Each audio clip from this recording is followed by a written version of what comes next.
آپ کے ساتھ بھی اکثر ایسا ہوتا ہوگا کہ جب آپ کو یہ سمجھ نہیں آتا ہو کہ اب کون سی کتاب پڑھی جائے۔ بالکل میرے ساتھ بھی ایسا ہی ہوتا ہے۔ جب مجھے بھی سمجھ نہیں آتا کہ اب میں کیا پڑھوں تو پھر میں کچھ مختلف پڑھتا ہوں۔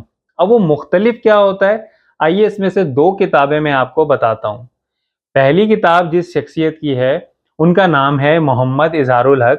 وہ شاعر بھی ہیں، کالم نگار بھی اور سابق بیوروکریٹ بھی۔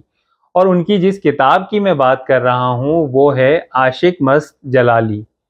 اس میں جو تحریریں ہیں ان میں جہاں آپ کو مٹی سے محبت اور سچائی نظر آئے گی، وہیں سماجی اور معاشرتی مسائل کی نشاندہی بھی ملے گی۔ جب آپ اس کتاب کو پڑھیں گے تو آپ کو بخوبی اندازہ ہوگا کہ یہ کیوں مختلف ہے۔ جبکہ دوسری کتاب کا نام ہے جو دیکھا جو سنا جو بیتا، اور اسے سلمیٰ اوان صاحبہ نے تحریر کیا ہے۔ اس کتاب میں جو مضامین ہیں وہ ایک زمانہ شناس خاتون کے مشاہدات، احساسات اور جذبات ہیں جنہیں کاغذ پر تحریر کر دیا گیا ہے۔ اس کتاب کا انتصاب اور پیش لفظ بے حد عمدہ لکھا گیا ہے۔